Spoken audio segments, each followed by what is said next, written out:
We're the only faculty in Ontario that combines traditional liberal arts with professional studies. Here, you can combine any number of programs as double majors or majors and minors. Interested in philosophy and administrative studies? You can do that here. Nowhere else in the GTA can you find a more diverse and inclusive faculty. LANPS's culture is varied and vibrant. Our students are engaged in important equity work and community engagement. The opportunities for academic and personal growth are unmatched at LANPS. As an international student, I have found a home among my peers. I've taken part in clubs, research projects, and important outreach activities. LANPS has many opportunities for internships and work placements to help enhance your in-class learning. I've been working as McLaughlin College's Peer Mentor Network Coordinator, and it's preparing me for what comes after graduation. Our faculty is at the forefront of institutional change. This year, I was appointed as Special Advisor on LANPS's anti-Black racism strategy, so we can begin meaningful and hard conversations about equity and anti-Black racism in our communities. As a proud York graduate, I credit my professors and peers for an excellent education. I gained a sense of self and a lifelong love of learning. Hi there. Thank you for joining us for our program chat. My name is Adam. I'm the Recruitment and Liaison Officer for York University and for the Faculty of Liberal Arts and Professional Studies. Today, we're going to be talking about one of our most interesting programs, our Department of Philosophy program. We're going to have a guest professor who's going to talk to you a little bit about what the program is like at York and how it distinguishes itself. Before we get started, though, I would like to take a moment to recognize that while you're watching this video virtually, and we're not actually all in the same gathered space, we still would like to acknowledge the territories upon which you may reside and upon which York University is currently on. As a member of the York University community, I recognize that many Indigenous nations have longstanding relationships with the territories upon which York University campuses are located that precede the establishment of York University. York University acknowledges its presence on the traditional territory of many Indigenous nations. The area known as Takaranto has been taken care of by the Anishinaabeg Nation, the Haudenosaunee Confederacy, the Huron-Wendat, and the Métis. It is now home to many Indigenous people. We acknowledge the current treaty holders, the Mississaugas of the Credit First Nation. This territory is subject of the Dish with One Spoon Wampum Belt Covenant, an agreement to peacefully share and care for the Great Lakes region. Now I would like to introduce to you one of the members of our philosophy department, Professor Duff Waring. Good morning, Professor Waring. Good morning. So you're going to be talking a little bit about the philosophy department for prospective students and a bit about the program. So I will turn things over to you. All right. Well, good morning, everyone. And it's a pleasure to meet you all, if only virtually. Before I get started, I just want you to take down my email address. It's all lowercase. It's dwaring@yorku.ca. If you have any questions at all about the philosophy department, about anything I've said during my talk, about our courses, please email me. I'm the undergraduate program director for the philosophy department, and I'm here to assist undergraduate students get settled in the department. I'm here to provide academic advising for any questions related to our philosophy programs, which I'll describe in a minute. So please don't hesitate to email me after today's session if you have any questions that come up later on. I'd be very pleased to hear from you, and I will get back to you. Now, what's the philosophy program at York U about? What's philosophy about? In very broad terms, philosophy is the use of reasoned analysis and argument to understand the nature of the real world and human existence. We call that metaphysics. The use and limits of knowledge, we call that epistemology.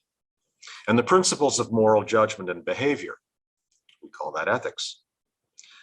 So philosophy thus encompasses critical thinking about the thinking by which we claim to understand the world and ourselves.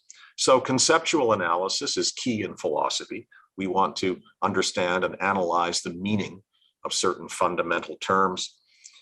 But so are questions about how our thinking should inform our actions. How ought we to treat others and organize social institutions? How should we relate to our natural environment? So for instance, if you are doing philosophy of the environment, environmental ethics, one of the conceptual questions that might be raised is, what is the meaning of environmental justice? Okay, so we can do a lot of interesting analysis about what that concept means, but ultimately that discussion ought to inform our practice. It ought to inform how we ought to go about relating to our natural environment.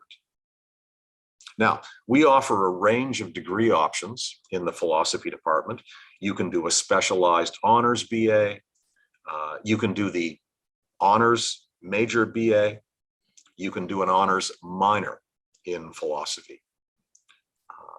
As you'll see, each degree option has a number of required second year classes that you have to complete. There are 5. All of this information can be found on our departmental website. Just Google search Philosophy LAPS York U undergraduate program degree options. Now, again, when you get a look at that website, if you have any questions about the degree requirements for, say, an honors major or an honors minor, that's when you send me an email. You can also peruse our courses on the philosophy department website. You'll see that we start with descriptions of our first year courses. We go through all of the second, third, and fourth year courses. One thing I want you to remember now, please make a note of this. You'll notice that all of our second year courses, the 2000 level courses, don't have any prerequisites. That means you can jump right in. You don't have to take a 1000 level course to take any of the 2000 level courses. But please note, when you start looking at the third and fourth year courses, you'll see that they do have prerequisites. So if you're thinking about doing, say, an honors major with us, okay, you'll probably want to get your first year under your belt, maybe take a first year course, some second year courses, but think ahead to the courses you might want to take in your third and fourth years. And as you're thinking ahead, make a note of the prerequisites you have to take so you can get into those courses. Again, that's the sort of thing I can help you with. I should note very briefly that the philosophy department also offers a cognitive science program in which students explore the intersection of philosophy and contemporary neuroscience and psychology. Cognitive science is the scientific study of the mind and its processes. And what is especially exciting about cognitive science is the nature of its interdisciplinary cooperation, involving psychologists, philosophers, computer scientists, neuroscientists, anthropologists, biologists, and linguists, all of whom study the nature of thought, emotion, perception, memory, language, and other aspects of cognition. Now, my colleague, Professor Jacob Beck, is going to do a separate presentation on the cognitive science program. And if you're at all interested, I urge you to attend his program, his presentation. Now, one other thing I'd like to mention about the philosophy department, we have a very active undergraduate student community, and they're active in 2 ways. We have an undergraduate philosophy club called Philosophia, and one of the great things about Philosophia is you don't have to be a philosophy major to join. We get students from all undergraduate disciplines in LAPS who participate in Philosophia events. All you have to have is an interest in philosophic issues and discussion. You are more than welcome to join. If you want contact information for Philosophia, again, please email me. We're getting the club up and running now for this coming year. The undergraduate students in the philosophy department also publish a great undergraduate philosophy journal called The Oracle. And this is a great way to get started publishing your work. I'm very pleased and proud to say that over the past 2 years, despite the pandemic, the people involved in Philosophia have published an edition of the Oracle every spring. Well, it was a bit late. This year's edition came out last summer, but the Oracle is now published on the York University Digital Journal library.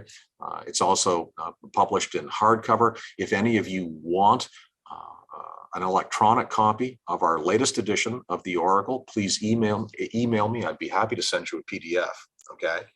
I urge you, if you join the philosophy department in some way, if you want to take courses with us, consider getting involved with Philosophia and consider participating in the editorial work that involves in getting the Oracle up and running every year, and certainly consider submitting an essay to the Oracle for publication. You'll meet a wide range of students, many of them philosophy majors, but again, many of them are students from other disciplines at the university.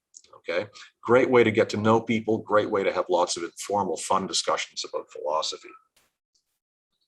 Now, top reasons students enroll in our program. Why study philosophy? Because it has great practical value. Philosophy students learn to think clearly and critically. They learn to understand and interpret other points of view, explain complex ideas and arguments, and become better debaters and writers. Just consider the payoff. The ability to think clearly, to recognize and assess the strengths and weaknesses of arguments, and to write and argue persuasively are all valuable skills that are fundamental to success in the legal profession, in public service, and in business. I want to highlight some of the courses we teach, and I want to talk to you a bit about what some of my colleagues in the philosophy department do. We are among the top 5 largest philosophy departments in Canada. We now have 31 full-time faculty, and we offer a wide range of undergraduate courses which examine contemporary problems and issues in applied ethics, political philosophy, feminist philosophy, philosophy of mind, and argumentation theory. Traditionally, the York University Philosophy Department has emphasized the application of theory to practice. So you'll see there's a practical bent to a lot of our courses. For instance, there's a second-year course called Introduction to Applied Ethics, which I like to teach every year. It's one of my all-time favorite courses.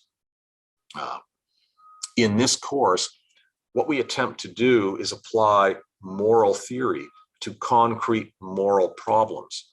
And we work together as a class to figure out what we ought to do about issues like medical assistance in dying, environmental ethics. Sometimes we focus on very specific practical issues, the pros and cons of capital punishment, for instance. Again, the application of theory to practice is a key feature of our department, and it just highlights the practical value of learning to think philosophically about many of the issues you'll read about every day in the newspaper. Now, in addition, we offer courses in the history of philosophy and other very traditional areas of philosophy like metaphysics and epistemology or the theory of knowledge. We offer courses in logic, philosophy of language, and also the philosophy of law. Now, as I said, you may want to get your first year behind you before deciding on a major or a minor. So let me say a few words about our 3 first-year philosophy courses. Philosophy 1000 is our full-year Introduction to Philosophy course, and it covers leading thinkers in the Western philosophic tradition from the ancient Greeks to the 20th century. It'll give you an excellent overview of the discipline. Philosophy 1002 is our Justice, Law, and Morality course. It is another full-year course which covers the development of philosophic thinking about law, justice. What do we mean by justice? What is a legal system? Civil and common law, and punishment, again from the ancient Greeks to the modern times. We also have a course called The Meaning of Life, and it's a term course that examines fundamental practical philosophic questions, including What is the meaning of life? If there is one, what is the meaning of my life? How might I go about thinking about that? What is happiness and how might I achieve it? What is wisdom? Okay. Is death bad? If so, why? And what does it mean for me living the life I'm living now? So we get into some very interesting and very engaging existential questions in this course. Again, any of these courses will provide a good overview that can help you discover more specific areas of interest. The courses you would pursue in the second, third, and fourth year levels. And again, bear in mind when you look at our courses, that 1,000 level courses are not required for 2,000 level courses. So you can take 2,000 level courses in your first year as well. Just remember though, if you are going to major in philosophy, you can't take more than 9 credits of the first year level.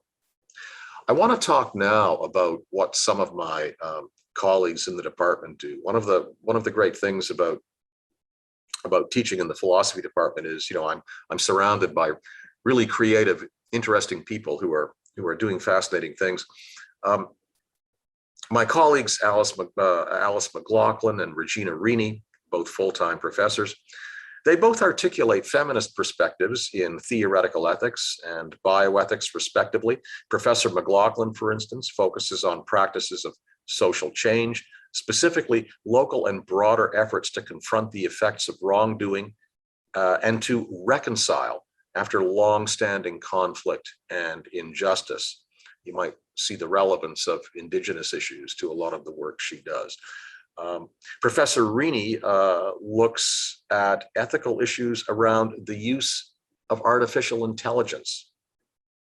If you're interested in European existentialism, okay, you might want to work with my colleague, Professor Jim Vernon.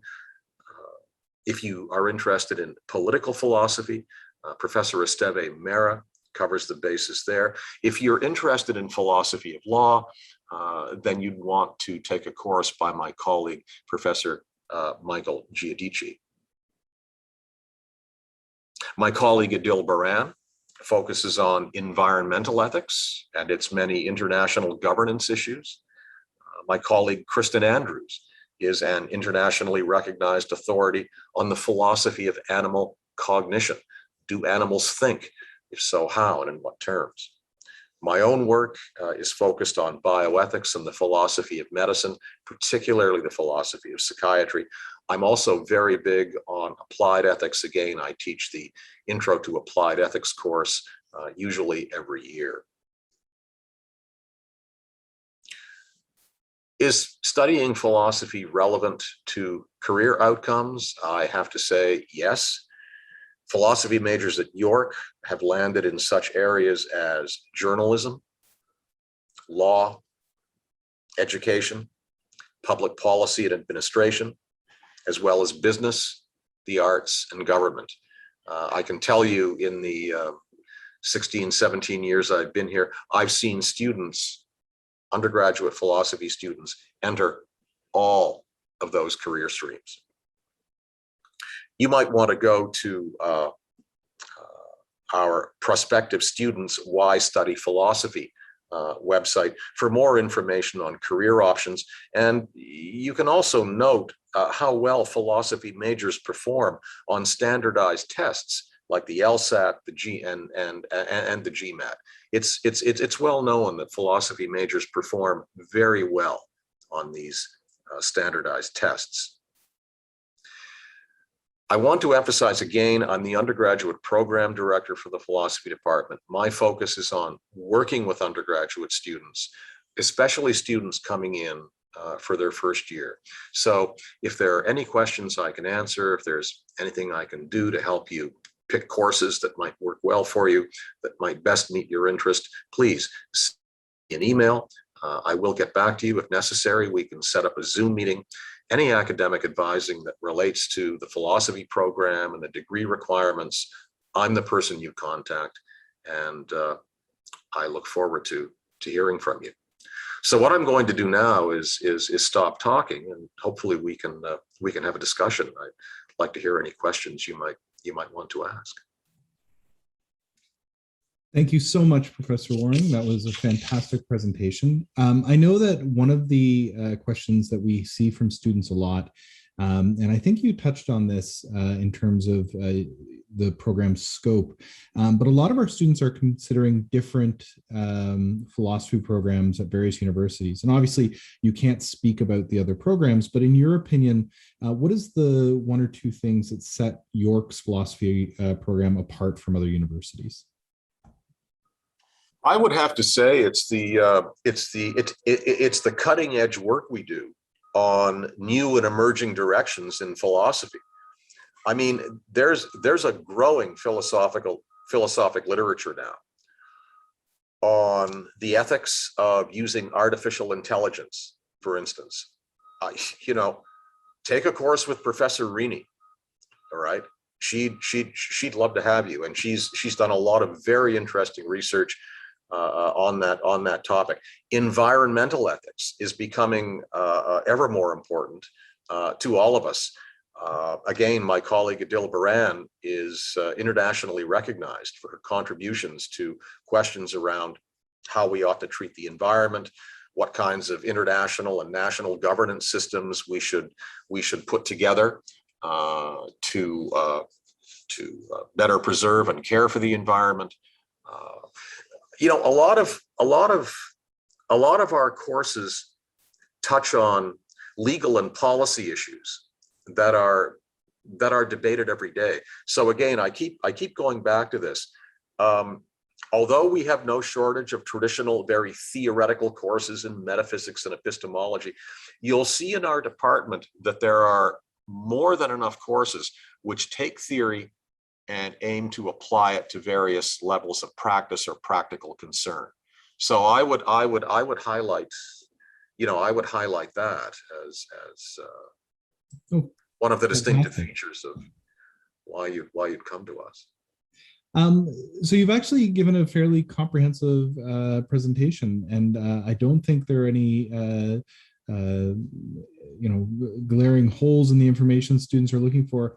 Although we do get one question from students all the time, and it's often parents will want to know this as well. If there's something they could read that would get themselves ready for the coming year, if you could recommend one or maybe two books that are excellent primers to the study of philosophy, what would you recommend for them? There was a day when people would suggest that you read a book like Bertrand Russell's History of Philosophy, but I wouldn't recommend that, if only because I think there are a lot of mistakes in it. One book I think that's very good would be Robert Nozick's The Examined Life. I also think that a book like The Philosopher's Toolkit, and I apologize, I'm at home today and I have that book in my office. I apologize, I'm blanking on the author. That's a very good book.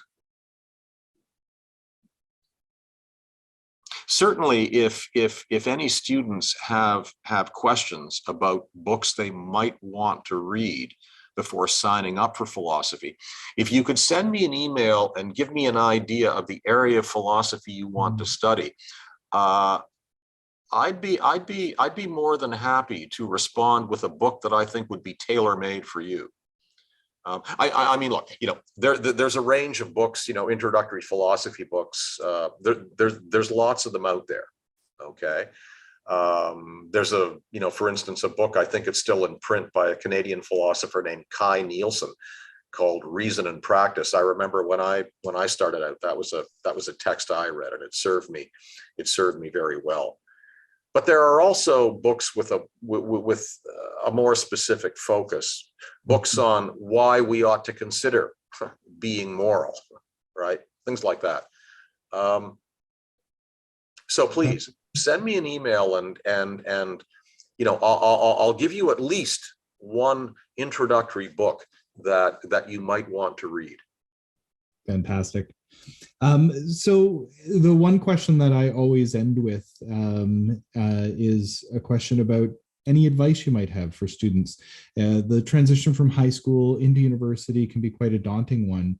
And if you had a piece of advice for students who are starting their journey at York, what would that be? 2 words: time management. Okay. You set up your program for your first year. Okay. You'll be taking, say, 3-4 courses a term. Now, I realize this is highly debatable and lots of people will disagree with me. I don't think you should be rushing through your bachelor's degree.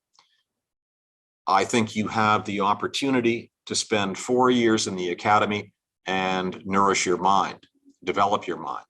And you can do that in such a way that the benefits will be lifelong. So take your time. Okay, set your courses up. I wouldn't be taking more than 3 a term, but many of my students want to take more than that. But once you've set your courses up, read the syllabi for each course. Okay, you'll see the assignments you have to complete for each course. You'll see the due dates for those assignments. Set out a work plan.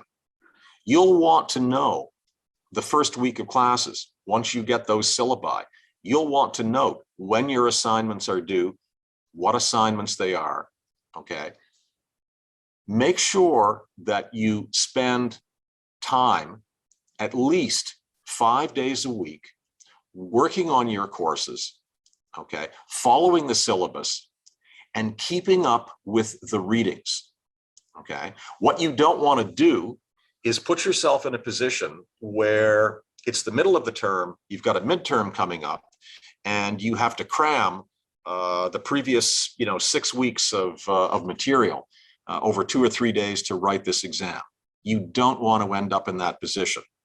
Okay, so stay focused, work every day, follow the syllabus, keep up with the readings, note the due dates. Okay, think ahead. Okay, so you'll want to set out a work plan for yourself. You'll find out pretty quickly which courses are going to take more of your time than others. Figure out over the course of a week how much time you want to allot to, the Intro to Philosophy course, okay, as compared to other ones. Okay, manage your time. If you do that, you can work steadily and you can work consistently. And you won't find yourself with your back up against the wall trying to pull an essay out of your mind 2 days before it's due. That's the situation you don't want to end up in. Okay, now, having said that, I realize that one of the defining features of York University students, at least the ones that I've worked with, I've known very few York University undergrads who weren't holding down at least one part-time job while they were getting through all of this. Okay, so I know how busy undergraduates can be. Okay, I had to work my way through my BA as well, holding down a couple of part-time jobs every year. So again, time management. Work steadily and work consistently. Excellent. Well, thank you so much for taking the time with us to talk a little bit more about the philosophy department. Any closing remarks about philosophy and the study of for undergraduate students? Well, if philosophy is the discipline that's going to light a fire in your mind, you might find that fire will continue burning long after you leave York U. You'll have developed certain analytical skills and tools for thinking about concepts and issues. We also like to focus on our students' writing ability. You'll come away with some skills and tools that will stand you in very good stead when you leave York and enter the professional field. I studied philosophy for 7 years before I went to law school, and I did notice that I found the segue from philosophy into law to be much easier than a lot of my law school colleagues who were just having to get used to analyzing concepts and arguments, right? I mean, I had 7 years of that behind me. So there are lasting benefits to studying philosophy. And again, I do want to say this: you don't have to do a specialized honors. You don't have to do an honors major. One interesting thing I've noticed over the past couple of years, there's an increasing number of students who want to do an honors minor with us. That's fine, right? Just, give yourself enough philosophy to whet your intellectual appetite. If an honors minor will do it, we'll set it up. That's excellent. Well, thank you so much for your time this morning. Always a pleasure. I just want to remind students that if you'd like to reach out, Professor Waring has graciously offered his email. It's in the chat, but Professor Waring, if you want to repeat just one more time for students who might have missed it. Sure. DWARING@yorku.ca. That's fantastic. Thanks so much. And for students who may have general questions about the application process, you can always reach out to goyork@yorku.ca and follow us on Twitter and Instagram @yorkulaps. Don't forget to apply. Thanks very much, and we'll see you soon.